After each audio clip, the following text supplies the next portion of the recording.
All right, good morning, everyone. Welcome to today's press conference. I'm here with our kicker, Emmet Kenney.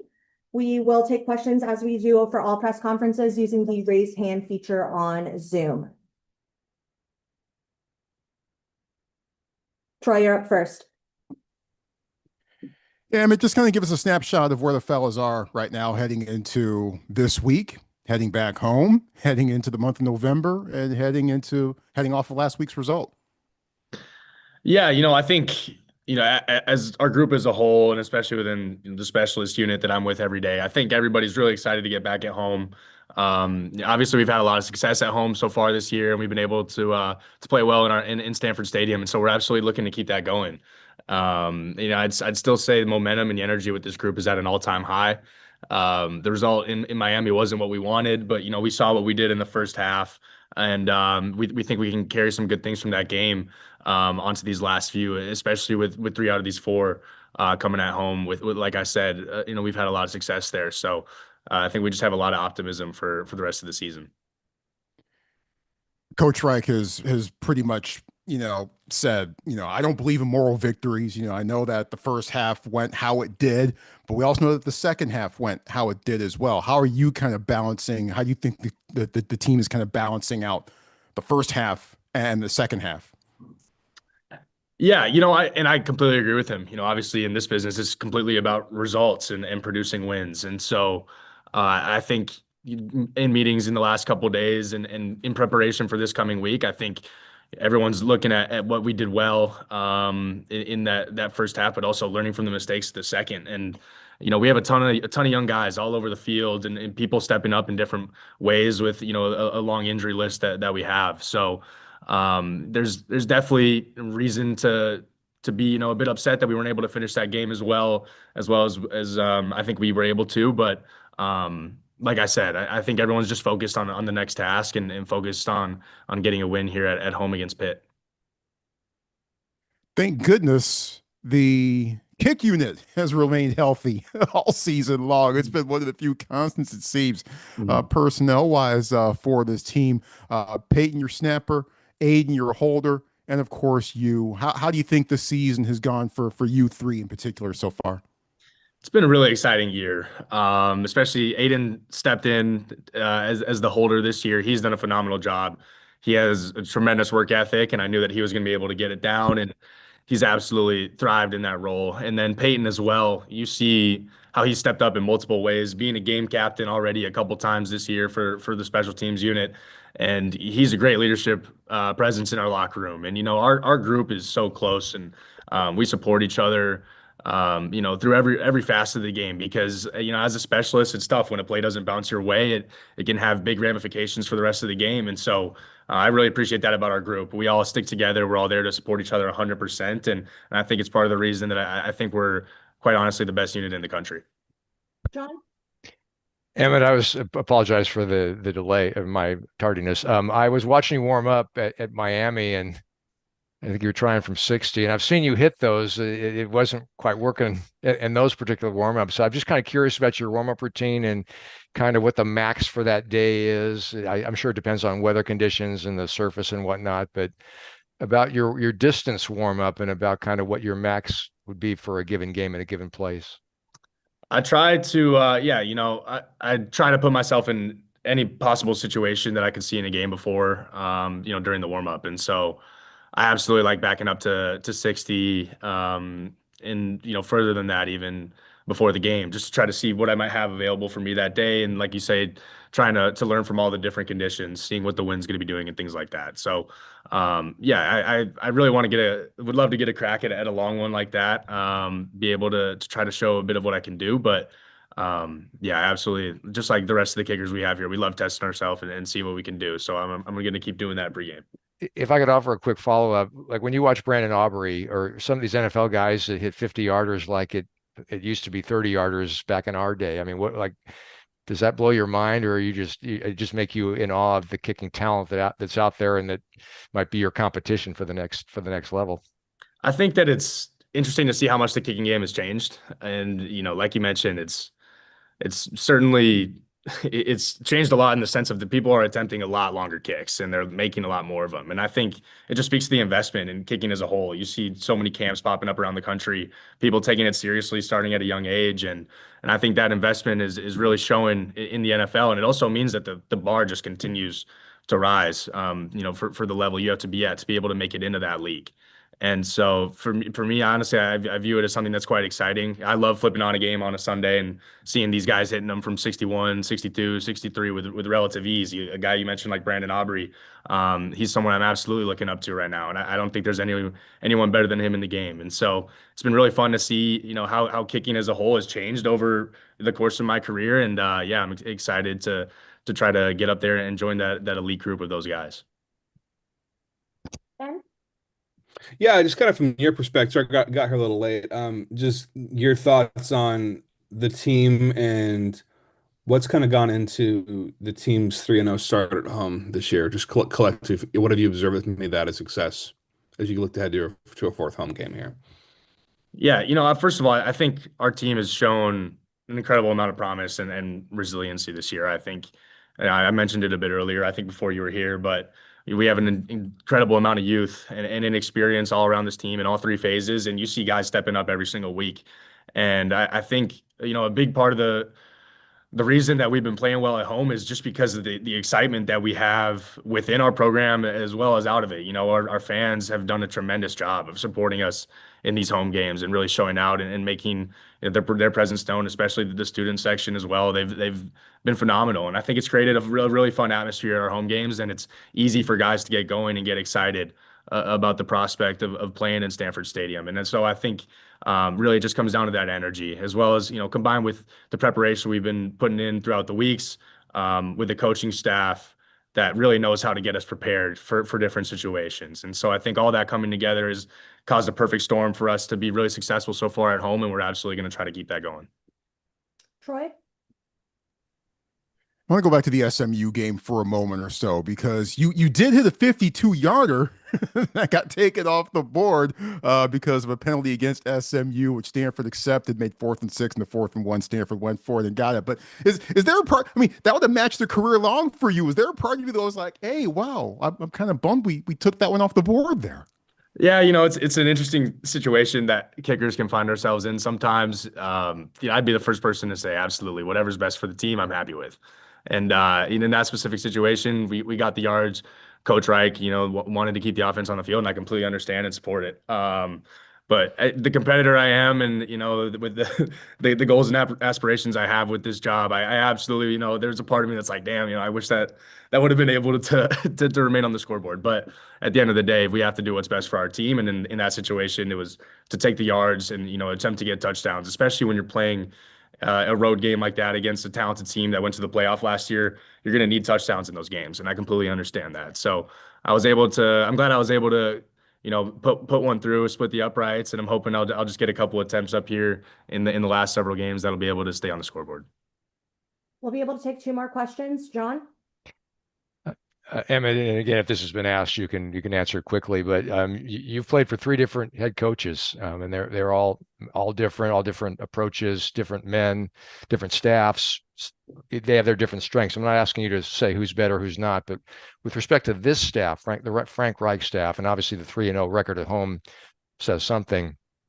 What is a positive you've drawn? What's different? What I see those videos after the games in the locker room, and he's right in the middle of the whole thing. You could just tell his delight in helping you guys get a win and experiencing it with you. What about this staff that you notice it's different? That's uplifting, that really has worked, especially at home. I think top to bottom, our staff has just done a phenomenal job of getting this group to really buy in. Especially, we've gone through incredibly difficult stretches in my previous 4 years here with this program. And I think with this staff, you see, for example, Coach Reich, it was absolutely a sacrifice to come out here, take on this role. He was living comfortably out back on the East Coast. But he decided to undertake this because, he's part of it is his great relationship with Andrew, and then also, he's passionate about the game, and so I think that energy radiates throughout the meeting room. You can tell when he's addressing us, he has everyone's full attention and full respect, especially with his pedigree as a Super Bowl champion and throughout all the different coaching ranks at all levels of football. And so the expertise and the prestige that he brings, like I said, I think it's just really tangible, and the guys really feel it. And then the same thing can be said with the rest of the staff as well. These guys work tirelessly. We always see them around the facility, and they're trying to put us in the best position possible to succeed. And especially, with Andrew at the top, creating this culture that we're building here at Stanford, gives me so much optimism for the program for the future, as well as in these last several games. And it's been an honor to play for Coach Reich and his staff this year, and I'm excited to finish out strong. Well, I think he just ended that on a great note. So we will be right back with wide receiver Caden Hyde. Thank you. Thanks, guys.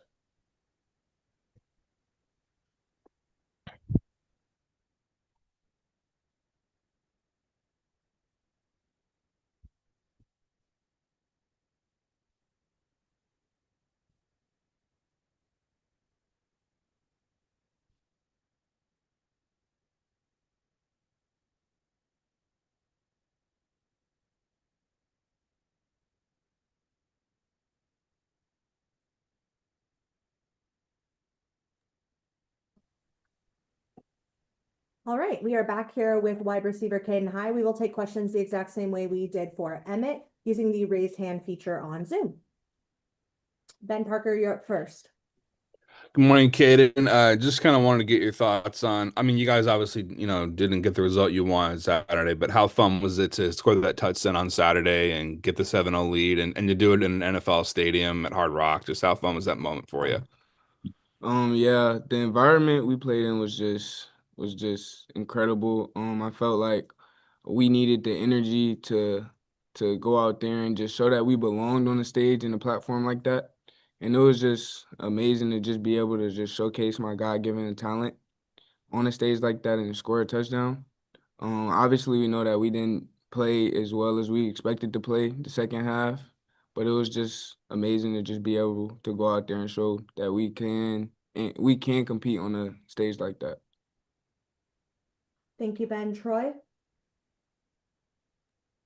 Yeah, Caden, just kind of take us through that touchdown. If you're allowed the play call, what were you looking for in the defense? What'd you get? And just kind of take us through that touchdown as you remember it. So I think like 2 plays before that, we called CJ Williams on the post route, and we saw that the safeties were inside leverage. So then we came back to a similar play, but instead of a post route, we put me on a corner route, and just the leverage the safety gave us it was just a perfect play call. It was honestly easier than I expected it to be. And I think Coach Reich put the offense in a great situation and called the right play at the right time. Thank you. Troy? You all good? I do have another one. I was going to, see John and Ben were in the queue. Go for it. All right. Hey, let me go back to the San Jose State game for a second. That 34-yard catch you made on 4th down. When it left Ben's hand, I thought it was overthrown. Yeah. What do you remember about that catch and that sequence and what it took to go out and get that ball and to preserve and to make sure that Stanford stayed in position to get the go-ahead points? So I knew prior to running the play that I was the number one reading the progression, and I knew that I just had to win, and I knew he was going to get it up to me some type of way. So in my head, I just was trying to make a play for my team to just put us in the best position to win. So when he threw it, I was thinking in my head, there's no way I don't catch this ball. And I'm just glad that he just gave me a chance to make the play that I made. And ultimately, we ended up winning that game. So that just made the play 1,000 times better. Thank you, Troy. John? Caden, with this question, I mean no shade on your prior program at South Carolina State, but I think a lot of us are curious. You come to a Power 4 program. Are the DBs different? Is what you're learning in the film room different? I mean, what is it like to go from where you were highly productive, into this level now, and what's been new that you've learned, and And how is that adapting gone? So from playing on a level like that, FCS level and transition to a FBS level, at the end of the day, football is football. No matter who's lined up in front of you, it's just a simple game played in on a different platform, essentially. The DBs are kind of like more physical and they do tend to have a bigger stature. But I just think that at the end of the day, football is football, and it doesn't really like to me, it doesn't really matter who's lined up against me. It doesn't really matter who I'm going against. I give it 100%, no matter who's lined up in front of me. I will say that the film study has picked up and the play calls have picked up, like just going from my previous program to this. And sometimes like I just feel like it's just kind of, I don't want to say harder to get open, but you have less time to get open. So that does play a part. But I just at the end of the day, I think football is football, and I'm just glad to just be able to play the game that I love to play. Ben? Yeah, just on Coach Osborne, what have you, as you've kind of continued on the season with him, what have you most liked and most kind of learned from him, having him as your wide receivers coach here? I think Coach Osborne has given me a different perspective of the game. Like he allows me to, well, he's taught me to be better at reading coverages and understanding what the defense is going to do. And it's just allowed my football knowledge to just increase and for me to have a better understanding of my role, whether that be run blocking or running routes or route definition. He's just made sure I had a greater overall understanding of the game, which is I think has transitioned into my play. So me and Coach Osborne, we're very cool, we're very tight, and I appreciate him as a coach. Thank you, John. Okay, and for my benefit and those who may watch the video of this, can you share? I mean, this time last year, you probably had no idea you'd be on the West Coast. I don't know how much you knew about Stanford, but here you are. Can you tell us your transfer portal story? Was the reach out from the prior staff? Was it from Coach Reich's staff? And what was your first couple months or month or so like? You're kind of in this what a lot of us feel like is a paradise weather-wise and academic-wise and sort of physical beauty-wise of the campus. So I will say I grew up a Seattle Seahawks fan. So Richard Sherman and Doug Baldwin were two of my favorite players on the Seattle Seahawks team. And I also grew up watching Christian McCaffrey play at Stanford, and me personally, I think he should have won the Heisman that year. But I always knew about Stanford. So when I entered the portal and Stanford reached out via Coach Osborne, it was an easy decision for me to make. I came out here with my family and we just fell in love with the campus. And I ultimately decided to come out here like 2 days after that. That's when the winter quarter started. So Okay. it was a fast process. It was the decision was easy. It made itself, and it was very clear to me and my dreams of what I wanted to do. And like you said, the academic side as well. It was just very easy for me to make the decision. We'll take one last question from Troy. Caden, gotta get your thoughts on the opponent. Pitt Panthers coming in here, and they seem to do a lot of things well on the defensive side of the ball. What are some things, some points of emphasis potentially in the pass game and from your perspective against the Pitt Panthers this week? So they do tend to blitz as well. I think that we need to get the run game started, and that's gonna start with receivers just blocking forwards and blocking safeties.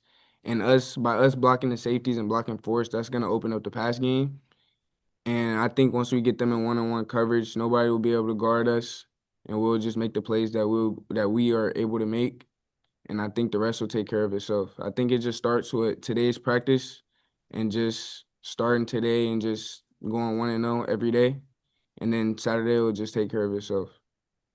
All right, thank you so much for attending today's press conference. We hope to see you Saturday in Stanford Stadium at 12:30 against Pitt.